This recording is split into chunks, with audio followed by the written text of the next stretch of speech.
Good evening.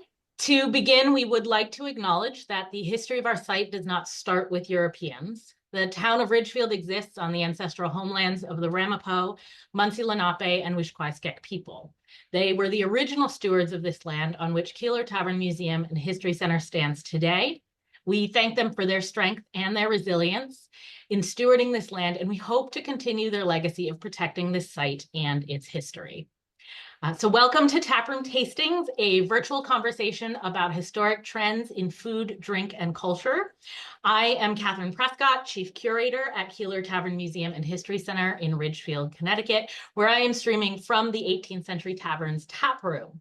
My co-host, as always, is Mary Saltis Automanelli, Executive Director at the Hendrick I Lott House in Brooklyn, New York. And we'd love to hear from you as well tonight. So as always, we welcome comments and questions in the chat at any time during the evening. And tonight we are going to dive into the history of wine. Wine is an ancient drink. The earliest evidence of winemaking dates back to at least 6000 BC. And it has played an important role in the cultures of many different peoples, which, as we said earlier, makes it a very broad topic. So tonight, we decided we'll be focusing on the history of wine in North America. So historically, North America has not been known for its wine, but America and wine both play significant roles in each other's histories. However, before we get into it, I thought we could start with a historic recipe demo.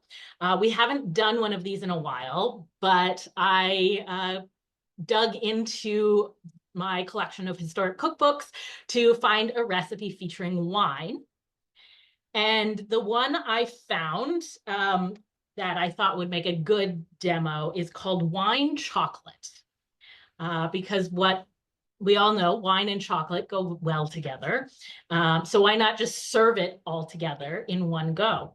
So many early recipes for drinking chocolate from the 17th and 18th century often include the addition of some wine, but the chocolate is more prominent.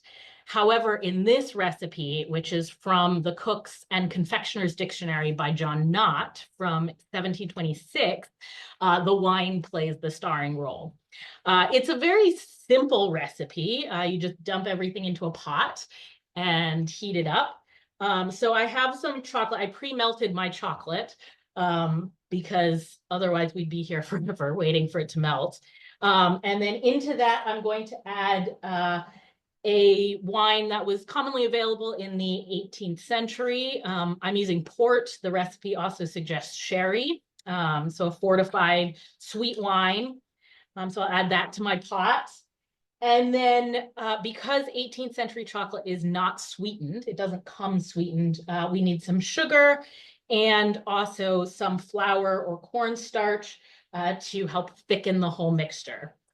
So I'm going to mix that all together and then just heat it up until it's thickened slightly, and then we'll serve it warm.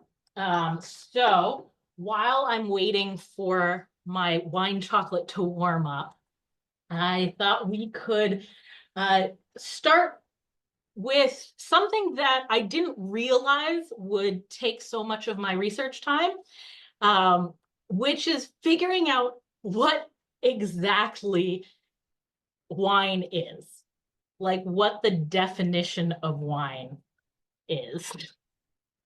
Turns out no one really knows. I think we came across the same issue. I also was looking for that, and I was looking for how to make wine and the process behind it. And I think it depends on what location and what century you're working with. It changes of something that I thought we all knew was kind of very simple of fermentation. I found many different ways to make wine. I didn't think it was possible. I understand prohibition, like bathroom wine now a little bit better. Yeah, so when you simply just Google wine definition, the first thing that comes up is just it's fermented grape juice. But then the second thing that comes up is it's fermented fruit juice.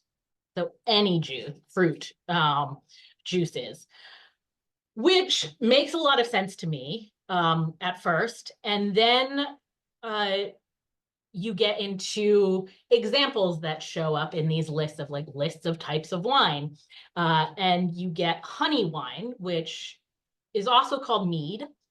But honey is not a fruit, so I'm not sure how that classifies.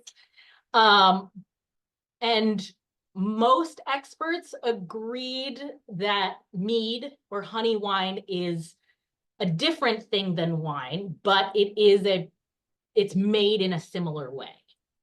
The other thing that shows up on the list quite frequently is sake, Japanese rice wine. However, rice is considered a grain, which means it's more similar to beer, which is made out of cereal grains. And there's also brewing involved in it. So I think rice wine is technically a beer. So I got that. So there's all sorts of those different things. So eventually I went to the Department of Treasury's Alcohol and Tobacco Tax and Trade Bureau just to see how they define wine for tax purposes. And basically their definition is if it's from grapes or other fruit, including berries, and is under 24% alcohol by volume, and is made at a winery. So that's basically what a wine is made at a winery. Which Mary has thoughts about. Okay, listen, I need to preface with I don't drink, so I shouldn't have this strong of an opinion on things. But I was looking into Brooklyn wineries and what all of that meant. And I was surprised to find that there were several Brooklyn wineries. And I was like, there's no vineyards in Brooklyn. And this is where Catherine's explanation comes into kind of an annoyance for me, in that I don't think that they're wineries because they don't grow their own wines and they have to get their grapes and their supplies from in-state. So there's one winery that gets all of their grapes from different winemaking vineyard regions in New York State, and they kind of put them all together for specialty batches. And I think that might be cheating. I also, again, don't drink, so I have no skin in this game. I just think it's, like Catherine was saying, the definition seems a little strange. Just slap a wine label on it and call it yours. I shouldn't have this many feelings on it. I will digress. I took my heavy breath for the day. All right. So part of the reason I was interested in actually getting a clear definition of wine is because one of the first things I was interested in looking up is whether or not indigenous peoples here in North America made wine. Because there are many varieties of grapes native to North America, but I had not heard of indigenous wines from pre-contact with Europeans. So that was the first thing I was looking, and I found an article that listed a bunch of different types of alcoholic beverages made by various indigenous groups.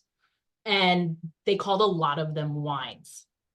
But when I was looking more into them, many of them were made from things like honey or maple syrup or agave sap, right? Which to me classified them more in the mead category, right? It's like that, the sap, the sugars. Although agave fruit, it's on the gray area, I guess. So one of the things I did learn is that most alcoholic beverage use and making was confined mostly to the southwestern United States, Mexico, that area. The most common was a fermented corn beer, which is not relevant to tonight. But also we have things that are more reminiscent of wine. So the Maya had what's called balque, which is a honey and balque bark fermented mixture. The Aztec have pulque, which is agave sap. It's like an agave wine, similar to what would then be distilled into tequila today. And then a bunch of the Southwest groups would ferment the fruit of various cactuses, saguaro cactus, the pitahaya, or the prickly pear, things like that. But outside of the Southwest and Mexico, we didn't find a whole lot of alcohol consumption at any level. I did find a very interesting study from Texas A&M University, archaeologists there who did some testing of pottery. And so to find like residue that's left in the pottery. And they were looking for what they called mind-altering substances. So things that were high in caffeine or alcohol. And so they did find, it wasn't conclusive because they were using a legacy collection, so something that had been excavated many, many years before. But they did find evidence of people in Texas pre-European contact who were making grape wine. They found evidence of residue that could only come from grape wine. But there are no reports, no kind of references or recordings of those people making or consuming grape wine by the time the Spanish are in the Texas-Mexico area. And so it was an interesting hypothesis that they presented, which is that because a lot of alcoholic beverages were strictly for ceremonial or feasting purposes, right? And that these beverages were often made by women. They think maybe the grape wine was also consumed by women and so would not have been shared with the male conquistadors. So I thought that was interesting, and there's definitely more research going on into that. But yeah, so there's a little bit of wine in pre-contact North America, but mostly it becomes a much bigger part of American history when we get to the arrival of Europeans, when they bring their wine culture. And with that, I think my wine chocolate is ready. Oh boy, So, Catherine, you're gonna have to tell us. I will confess, I've never actually tried this recipe before, so you're watching me live on camera try it for the first time. So it's thick. It's like hot chocolate, I guess. Does it smell more chocolatey or more winey? It smells chocolatey. Okay. Yeah, but it definitely tastes like wine. You can Oh, definitely taste the interesting. port. Um, so yeah, it's Is not it good? bad. I think I would like it less thick. It is very thick. Okay, that's fair. That's fair. But it's nice on a cold night like tonight because it's Yeah, on and theme. 1726 in the middle of the Little Ice Age, I can imagine uh, it it would taste pretty good. Chelsea, is it better than just port alone? Um, I don't know. I think I'd Good probably question. just drink the port and eat the chocolate rather than have it all together. Um, so I yeah. will say Catherine went for on theme and I immediately Googled what's the oldest known bottle of wine. There's photos of it. I thought I would share this with you because It does not look good. Um, pull up my slides. This is one of them. Mm-hmm. Hold on. I never get used to this. The oldest wine ever discovered in liquid form, found in urn with Roman remains. This one was found in the southwestern portion of Spain. It is white wine, allegedly. Uh, we'll go with it. At the bottom of the shaft they found during construction work, the team uncovered a sealed burial chamber from the early 1st century CE, untouched for 2,000 years. Um, the experts found bone remains and a gold ring at the bottom of the glass that you're looking at on the right. And then they did fun testing, like Catherine was talking about, to figure out where it's from, maybe figuring out what kind of grapes they were using, all of that fun scientific stuff that is very much out of my realm, but I very much love reading about. Um, choices were made. This is the world's oldest wine that is still found in liquid form because there are many, many ancient jars, which was a side quest that I went on because then I got really curious about it. This is the second oldest really old bottle of wine that was undefeated for many, many years. So this one was discovered in 1867 inside a 4th century Roman noble's tomb near Speyer, Germany, and it contained the world's oldest known liquid. Um, again, none of these look. I kept making the joke in my head that like wine ages well over time, but there has to be a certain point in time where it stops aging really well.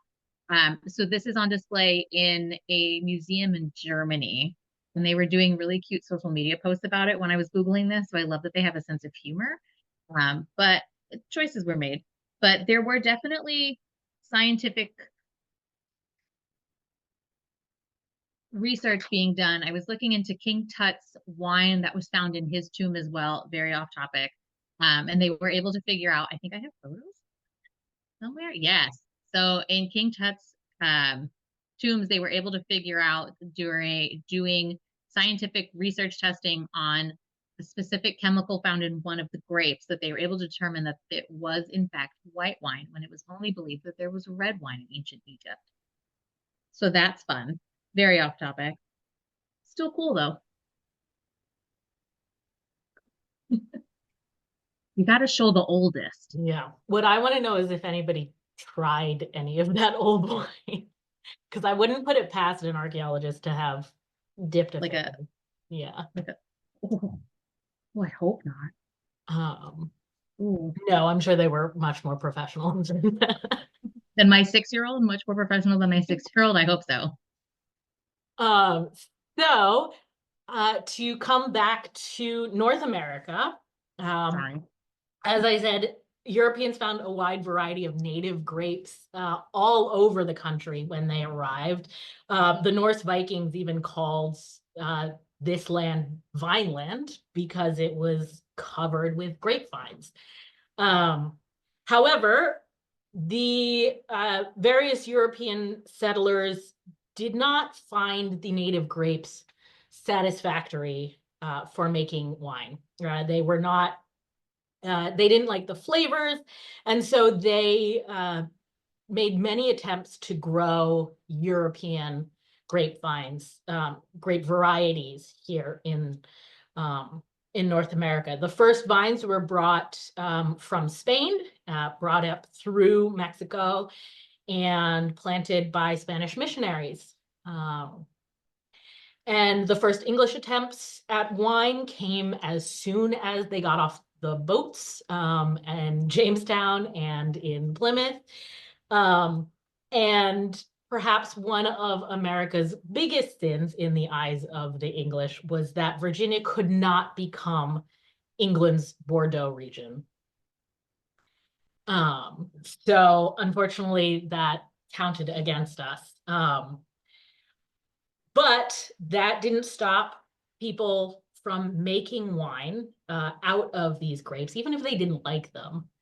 They still made the wine because I think what it was is there was like this kind of inbred distrust of water. A lot of the early settlers are coming from kind of more urban areas where it was not safe to drink water. And so they preferred alcoholic drinks, things that they could trust. And in those early days, you could rarely spare grain, wheat especially, um, to make beer because you needed it for your bread.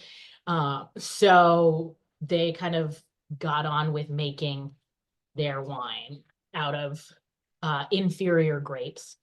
And in fact, Connecticut was big on early winemaking. The original seal of the state of Connecticut includes lots of wine or grapevines. So I can go. So you can see we have the original seal, which was used in 1639 to 1687. This was the seal that was brought over by George Fenwick, a founding member of Saybrook Colony. And then it was turned over to the Connecticut colony. And it disappeared for a while. And then the colonial seal was commissioned in 1711, which dropped the number of grapevines down to 3, and they represent good luck, felicity, and peace, as well as the 3 colonies that united to form the Connecticut colony. So that would be Saybrook, Hartford, and New Haven. We kept the seal after independence. We just changed the outside wording to say the seal of the Republic of Connecticut. And also the arms of the state includes that same imagery of 3 grapevines. So yeah, Connecticut has kind of embraced that heritage of winemaking, even though we didn't really do a whole lot. Most of the winemaking in, especially New England, was homemade, what was called like farm wine for drinking at home. You never had like a really large scale wine production. And this wine was not intended to be drunk straight either. It was used for mulled wine, punch, syllabub. Oftentimes we see the recipes the same way we use wine in cooking today for like stews and other like, you know, braising of meats. They use wine for that. And New Englanders also fermented other plants into wines. So dandelion, rhubarb, plum, mulberry, gooseberry. If they could pick it, they probably tried to make wine from it. So I found a lot of those. And there was this kind of constant attempt to make good quality wine, which never really came to fruition.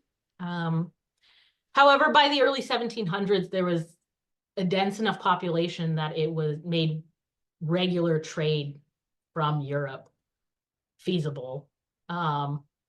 So we just imported our wine. I was surprised as to how many tiny vineyards, wine societies, companies there were in the 1700s. There was one from Pennsylvania. There was a big one in Kentucky as well. There were a lot in New York. And I had a lot of trouble tracking them over the years. So if you started from 1770, pick a year in the 1770s and kind of tracking them to the early 1800s, you'd see them go in and out of function because they would have a bad crop or they would run out of money or they weren't producing enough or they didn't have the right tools or they were making when they would bring over vines from different parts of Europe, they would try to cross them together to make a new kind of grape for production and it wouldn't hold, or there was just a really bad crop because it wouldn't stick, or because there was fungus or mold was very common at this time as well. And it was interesting to read up on Jefferson because he was such a wine snob and his need to have his own winery. You feel bad for him for a second. And how, you know, at lengths he went to have his own winery, and he was bringing friends into this. I pulled up in my 100 pages of notes where I went completely off topic. Jefferson, he collected 20,000 bottles of European imports while he was president and advised George Washington, John Adams, James Madison, and James Monroe on what wines to purchase while they were also in office or alive because they were also his neighbors.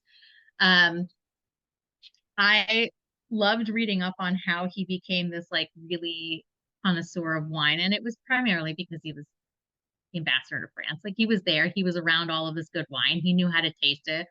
Um, uh, he, I found one quote, I think it's from Monticello's website. Before his journey to France in 1784, Jefferson, like most of his countrymen, had been a consumer of Madeira and port with the occasional glass of red wine. So hearing about how he comes back from seeing the world at large and he has 20,000 bottles at any given time and he's like asking people to import him this rare wine, even in France, even in Spain, to the Americas at the time, while there's embargoes going on, while there's tariffs going on. And he's just like, can you send me my wine? I'd like to have my wine, please. Can I have my wine? And reading about how he worked with all of these people to kind of have the winery. There is a Jefferson wine vinery. Fun words were used. They did not stick in my head. I apologize. But there is one that's still functioning around Monticello today that is using his original like clan from when he was alive, which is really cool. It's interesting to see, and I guess through all of these lectures, what has survived from presidents and their plantations and their estates, and like what of their companies or consumer goods that they created are still functioning today and what has lasted and what didn't last. Because I mean, you can look at Mount Vernon and they're still producing a bunch of stuff that Washington started too, which I think is really cool. It's a test of time, I guess. Yes, Chelsea, he did have some sort of a vineyard, vinery, 18th century language. It's in my note. Oh, yeah.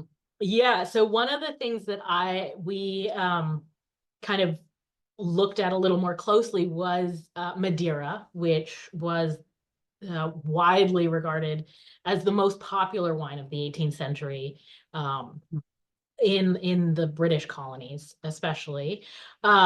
Most of the wine imported to North America was fortified wines, because that's pretty much the only stuff that would survive, that would last a trip over from Europe, although occasionally you could get regular wines like claret, which was the 18th century term for Bordeaux red wine. But again, most of it was fortified, so things like sherry, port, and Madeira. And Madeira just far and away became number one. It was the drink. Yeah, it was the drink, yeah. So Madeira is a fortified wine made on the island of Madeira, which was a colony of Portugal. It's off the coast of Morocco, for those who don't know. And it has a long winemaking history.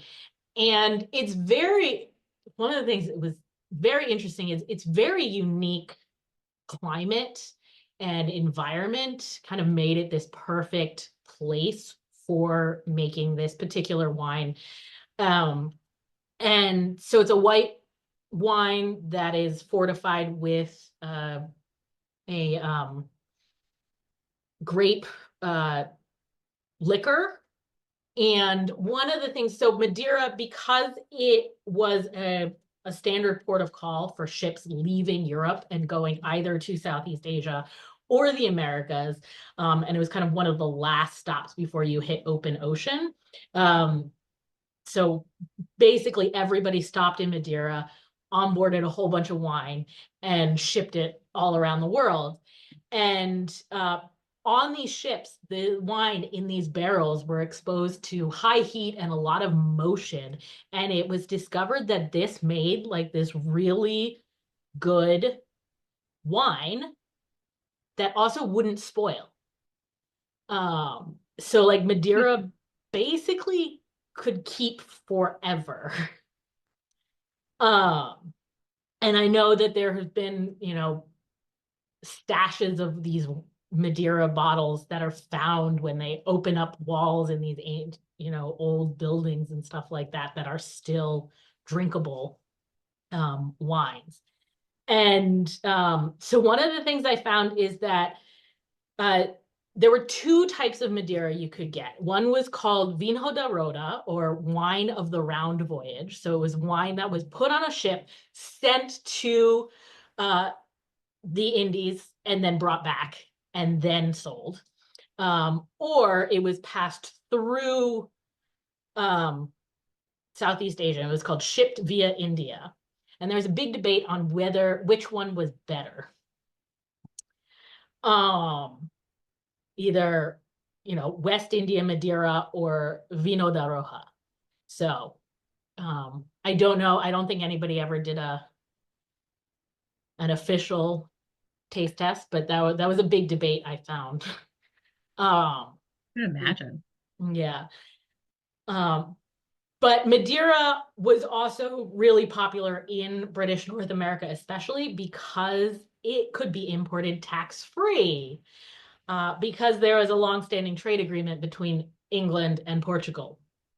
So while not inexpensive, it was less expensive than something like sherry, or any of the French wines, things like that. And so by the mid 18th century, British North America accounted for 25% of all exports from Madeira, which is a large number. It's a very large number. Yeah. When you realize how prevalent it was in colonial society, it kind of makes sense.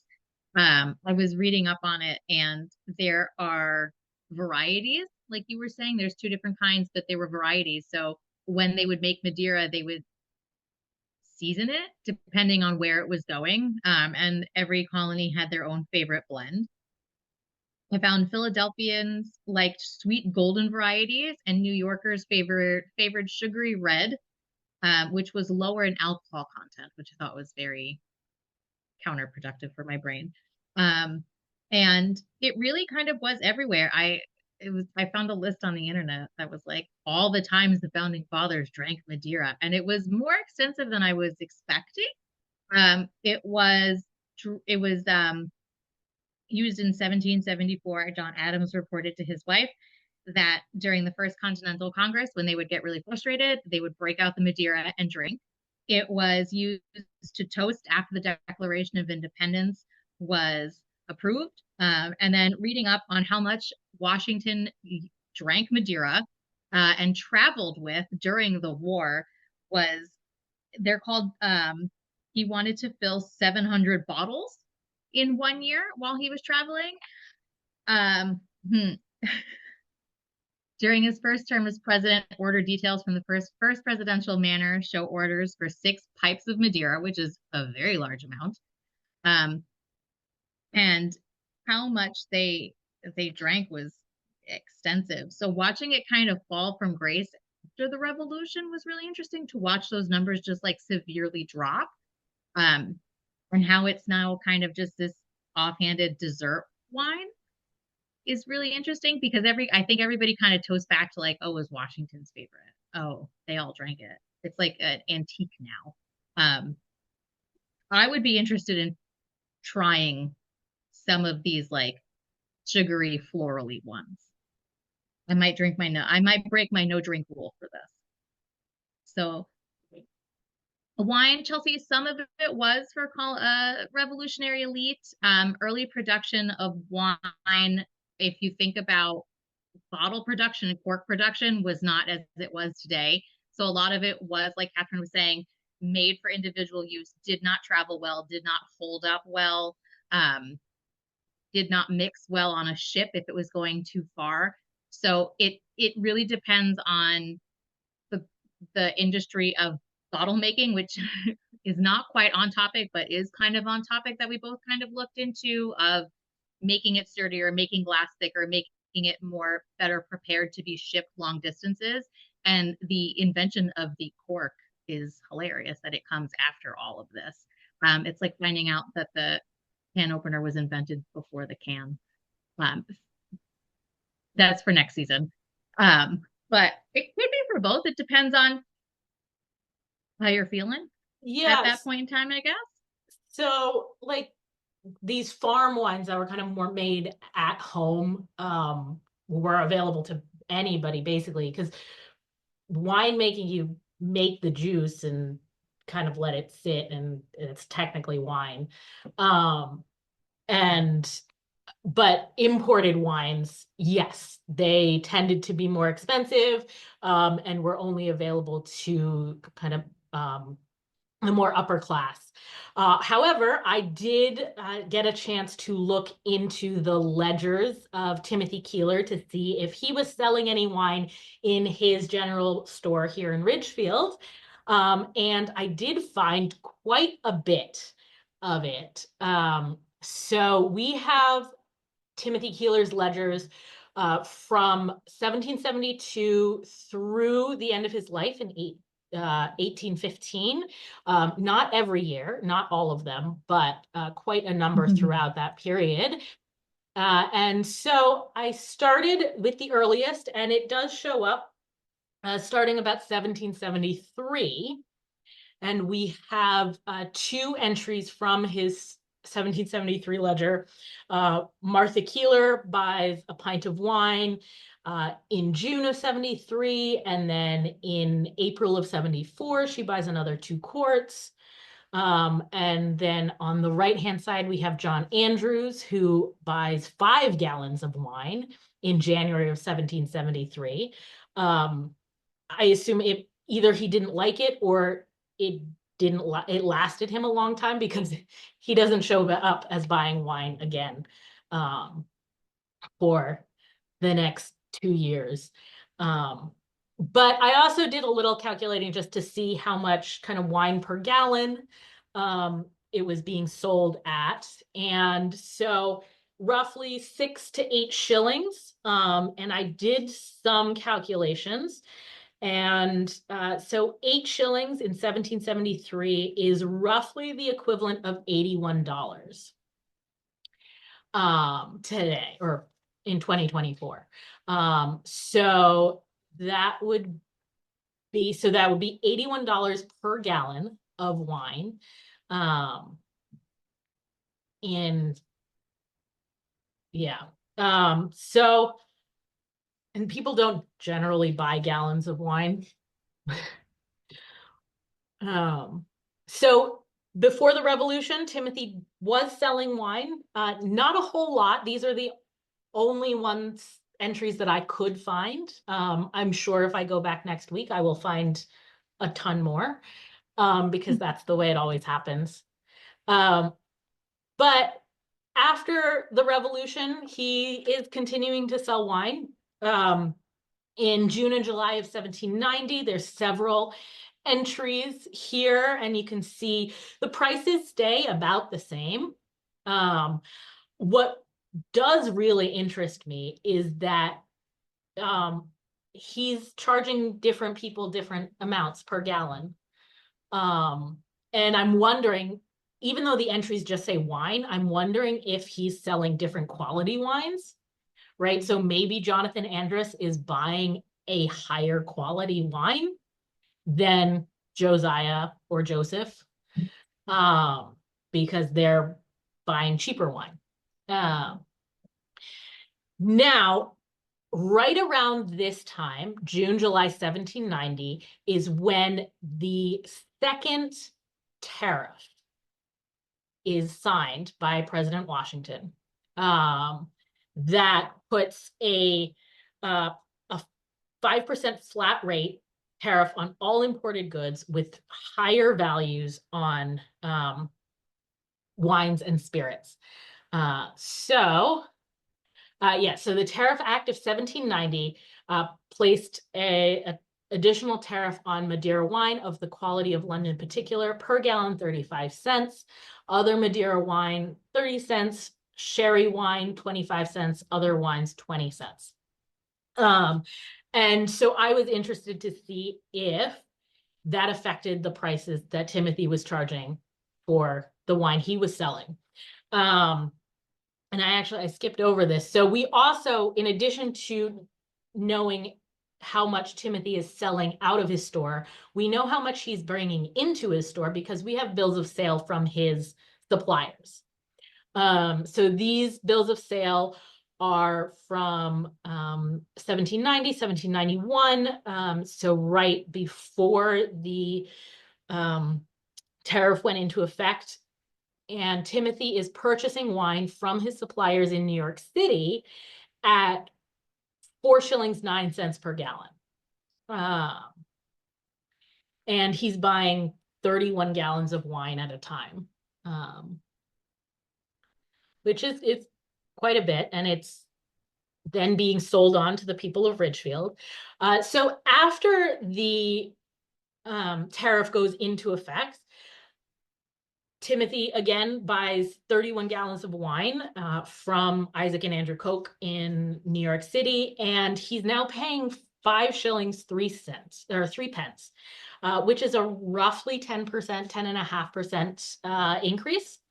However, when he sells on to the people of Ridgefield, it does not look like he is charging any higher prices.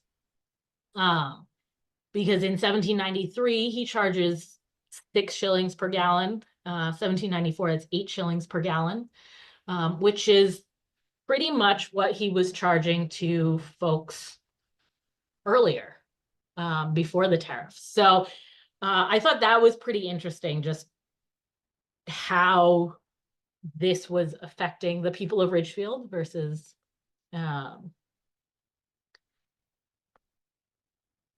but yeah, so we do know that the people of Ridgefield, and there were some, wealthy folks in Ridgefield, but most of these people who were purchasing wine were sort of your middling class farmers. And yeah, so they were purchasing wine, not very often, not a whole lot. Definitely rum was much more common. Brandy was also more common. But wine was there. I am curious to know like what kind of wine. Like that was something I really want to know. Is it Madeira? Is it something else? Is it different kinds? I don't know if we'll ever find out, but I was going to ask, did he say port? Did he say Madeira? Was it localized anywhere? Did he say like no. purchased from so-and-so's farm to know that it was some locally made wine that's close by, or if they got something off of New York, or Yeah, they don't write the no. important things down. Everything just says, even the bills of sale from New York just say wine. To say wine. Yeah. I guess. I mean, it's an easy jump from colonial wine to prohibition, though. I don't have anything from the lots. I've already complained about Brooklyn wineries from the 21st century. But I can talk about Brooklyn during the Prohibition era because I thought that was very, very interesting. I learned a few fun things. Um, I'll pull them up. I did not realize that there were, hold on, bear with me. I gotta get the photos. I'm still really bad at this. Wine cellars underneath the Brooklyn Bridge. Hold on. I'll be quicker one day. Today's not that day, everybody. There are wine cellars under the Brooklyn Bridge. That's crazy. I did not know that. I was reading up on it, and they, let's see, were trying to offset the cost of the Brooklyn Bridge being built in the 1870s, and it was like $13 million, something along those lines. And in the big pillars that hold up the bridge, if you've ever been by it, are very large, and you can sometimes see inside of them. And I've always been very curious to know what's inside of them. Turns out, fun secrets. They don't let many people in there often. I found this is an NPR article I found from a couple of years ago. They rarely let people inside. So on the right is one of the cellars and what it looks like today, and on the left is the construction of the Brooklyn Bridge. It turns out this was a really hot commodity. So after they opened the bridge, and the elephant goes across to show that it's safe. They were booked and busy. There were so many different wineries willing to shell out $5,000 or $6,000 from the 1870s until about 1910, 1920, when Prohibition really kind of like picks up. They were the caverns can hold 660,000 ton 60,000. Oh my goodness, you guys, this Tuesday night, I apologize. They would hold a lot of wine.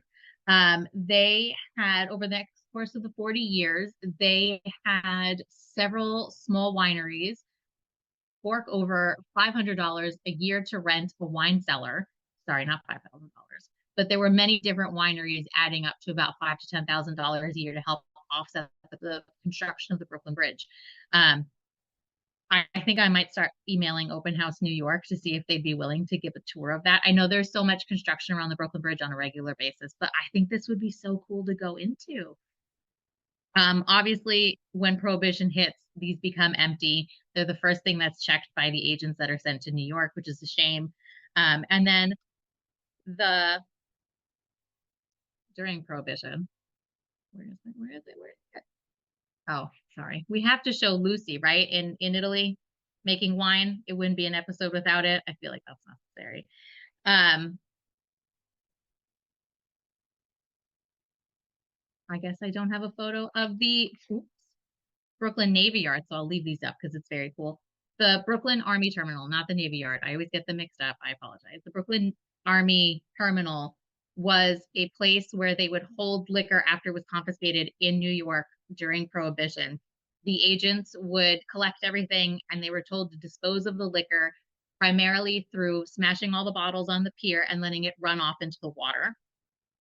I learned that the bootleggers would put buckets underneath the pier to collect the runoff and all of the stuff that was going with it for multiple different kinds of liquor that was being destroyed. They would then come back at the end of the week to collect the buckets and sell that as some sort of liquor. Loose interpretation of you don't know what it's going to taste like, you don't know what it's going to look like. Can't find the direct quote, but they had found one of the bootleggers and they had put him in court and he was giving a statement and he goes, you'd be surprised. Sometimes the concoctions were really, really delicious and sometimes they were really gross. You never know what you were getting. It was always like a roulette. I would also probably take a swig of that in the top of like that old ancient wine. I'm interested to know they got rid of a lot of booze. I found the statistic. They destroyed over $20 million worth of contraband, which is well over $250 million today. And then, ironically enough, after Prohibition was rescinded, they were liquor in the Brooklyn Army Terminal to make a profit because it could be sold again. They sold, let's see, 1,000 cases of wine sold for about $8,000 in 1933. So they made a profit and also gave me a really good story. But I know Catherine has oral history that kind of relates to this about the Italians in Ridgefield. Yeah. So speaking of dumping confiscated wine into bodies of water, so in the early 1900s, there were a lot of Italian immigrants settling in Ridgefield. And as we all know, wine is a key part of Italian culture. And even before Prohibition, there was a lot of winemaking at home with these Italian immigrants. And so when Prohibition went into effect, basically every other household opened a speakeasy. So there were, every so often, there would be raids on these houses, on these speakeasies, and barrels of wine would be confiscated and destroyed. And so we're very lucky we have a published oral history of the Italian immigrants of Ridgefield. It's called Impact.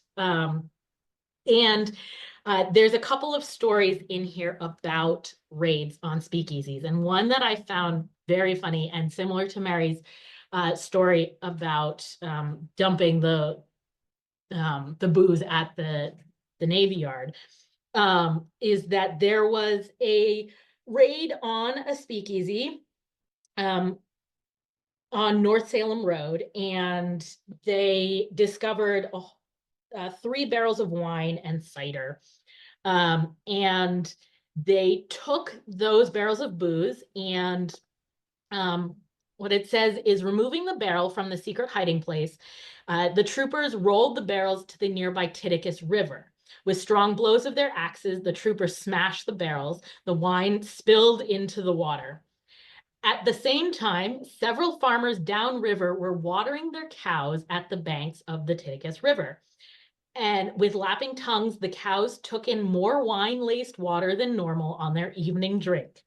On wobbly legs, they lumbered home to their stalls. Happy cows gave their milk most willingly that night, reported Alessandro.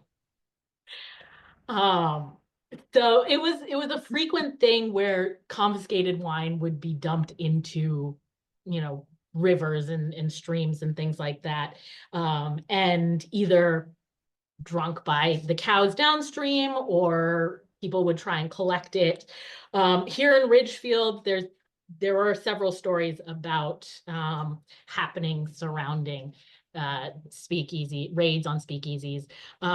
Surprisingly, the Italian American Club, or the Italian American Mutual Aid Society, as it was called then, throughout Prohibition, they made wine continuously, and they were only raided once, which was surprising. So only once, but they were definitely making throughout. And here we have a photograph by Joseph Hartman. This is a photograph that's in our collection. And it's a parade of state police that are stopped in front of the police barracks here in Ridgefield around 1924. And on the left side at the head of the parade, you can see a dump truck. And that dump truck is full of confiscated booze. So definitely a lot of things happening in Prohibition here in Ridgefield surrounding wine. The other thing is that here at what is now the Keeler Tavern Museum, in the early 1900s, it was owned by the New York City architect Cass Gilbert, and he loved a party. He loved to entertain. It was a business thing for him as well as a society thing. And so in February of 1919, right after ratification of the 18th Amendment, but before it went into effect, Gilbert purchased roughly 600 bottles of wine and spirits.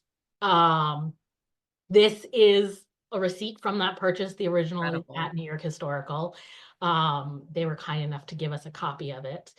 And so you can see he's buying things like rum and gin and various types of wines from California and France. He's got Madeira in there, rye, bourbon, things like that.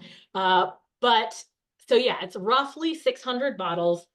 And we know that this supply lasted him at least until May of 1925, because in his papers, he notes a phone call with the Office of the Federal Prohibition Director, where he asks for hypothetical advice about moving bottles purchased prior to the operation of the law.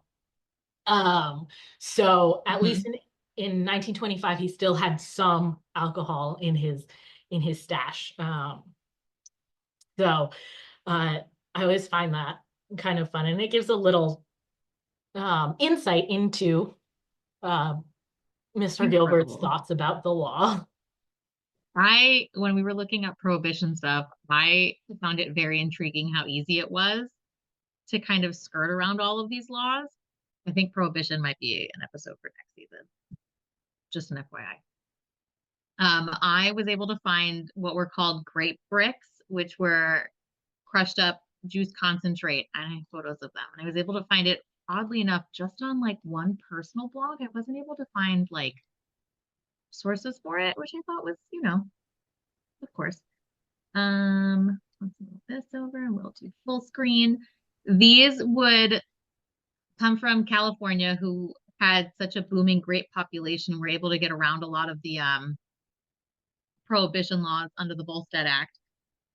It was they would, a lot like you would find a juice concentrate tub in the freezer section of the grocery store today. I would imagine it was like air dried. And it literally on each of these boxes says like, don't put in water in a cool, dry place and leave it for 60 days, or you might make wine. So they had the instructions printed on the boxes of how to make wine and get around all of these loopholes around um, grape production and what you were using it for. Um, it was, you know, there was also, I think it's, this one is the Dutone uh, pharmaceutical prescription that you can get for wine because it was good for you and it was still considered medicine to make healthy wine to get you around all of your vague medical issues. You would be prescribed wine. Um, and I was looking at how people got around these rules, and it was very simple, and it was very interesting to read the fact that like the instructions on this literally say like just don't do this or you'll accidentally make wine. And they weren't allowed to do anything because you were still allowed to sell grape juice concentrate essentially. And you just have to kind of deal with it. There was definitely, I did look up, and I probably will share a little bit more about this next month in our last Taproom Tastings about the temperance movement and what to do about drinking wine during communion. Uh, many thoughts, many thoughts from many different temperance movement leaders. So in the Spoilers. last few minutes we have, again, if anyone has any other questions or comments, please put them in the chat. But I thought we could bring it up to present day and talk about American wine today. As of 2023, there is at least one winery in all 50 states. Again, this does not mean that there is vineyards that make wine, that grow wine grapes in all 50 states, but there are wineries making wine in all 50 states. This is a map from vineyards.com that shows kind of the main wine regions of the country. 80, I believe it's like 85% of all wine produced in the United States comes from California as of last year. Last year, Washington overtook New York for the number 2 producing state. Washington now makes 5.6% of all American wines, and New York 4.3%. And Oregon a distant fourth at 2.4%. But yeah, so you could get wine from all 50 states. I'm sure that some wine connoisseur has made that a goal to drink all 50 states wines. And we do know, you know, California wine is famous for its wine, at least in America.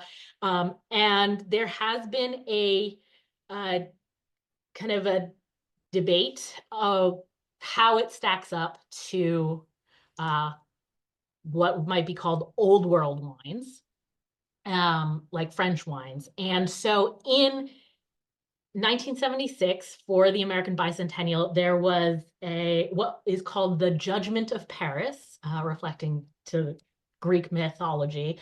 But it was a wine tasting competition that pitted California wines against French wines. And it was a blind taste test by 9 French judges who graded the wines out of 20. There were 2 categories: red wine, which was French Bordeaux versus California Cabernet Sauvignon. And then the white category was French Burgundies versus Chardonnay, California Chardonnays. So 9 French judges did a blind testing, graded out of 20 points. And then the final score was an average of all 9 judges. And a Napa Valley wine came out on top in both categories. And the French freaked out. And there was all sorts of controversy. There were arguments for why this whole thing was flawed, like the statistics, the math they did was incorrect. Although people redid using different, statistical analyses, and the California wine always came out on top. And then they claimed that the French wines age better, so I guess they were too young, so that they had to redo it. And so in the next 10 years, there were like 6 further tastings. And the Napa wines came out on top every single time. So Are you guys planning on a 250th redo of this? I don't know, maybe It we could. sounds like you should. Maybe we should. This whole thing was not reported in the French press, which I think is hilarious. But also, so this was organized by a British wine merchant named Stephen Spurrier. And the French wine industry was so outraged at this outcome that they banned him from their prestigious wine tour for an entire year. Because he organized this whole thing where the French wines lost. I There's wonder a if all of those French judges were like outlawed in Yeah. exile as well. There was a great book that was written about this called The Judgment of Paris. And there was also a movie made in 2008 with Alan Rickman and Chris Pine called Bottle Shock. Uh, had mixed reviews. There were allegations of misrepresentation, but I am interested in watching it. Chris Pine has the funniest looking long blonde wig on in the previews I saw. So for They anyone must be interested, doing something for Bottle 250. Shock. I refuse to believe that the French aren't looking for a redo. Yeah. So maybe, yeah, 50 years on, we'll try it again. Get those well-aged French wines back in the game again. Oh my goodness. I love that that was your modern information from 1976. 26. I did have some 2024 data. We produce wine. Go out and try some wine from all of Yeah. those 50 states. Who knows where they get their grapes from, but they're still wineries, right? Allegedly.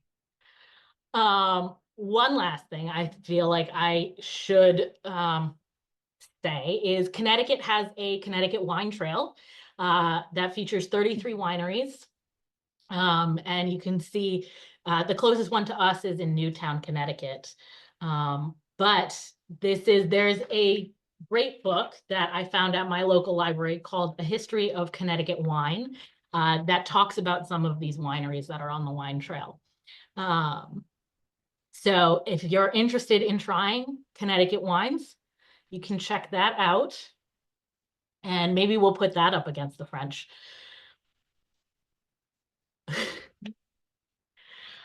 All Do right. your own. So thank you everyone for joining us tonight. We hope you enjoyed learning about wine and the history of wine in North America. Hope you learned something, and check out the wine chocolate recipe. I emailed it to everyone with the Zoom link, but I'll include it with the recording as well. So you can try a 18th century wine chocolate. And I hope you'll join us for our very last episode of Taproom Tastings for this season next month on May 13th.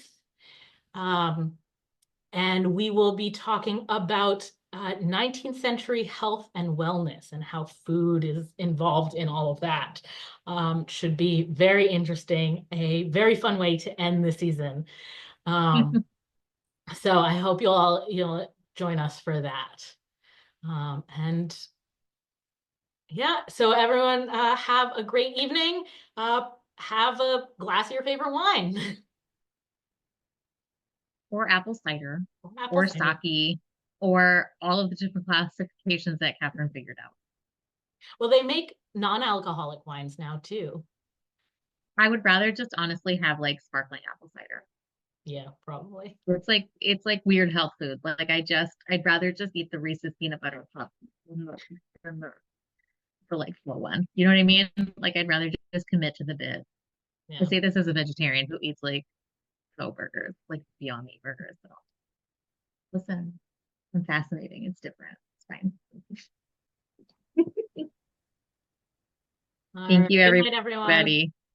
Good night.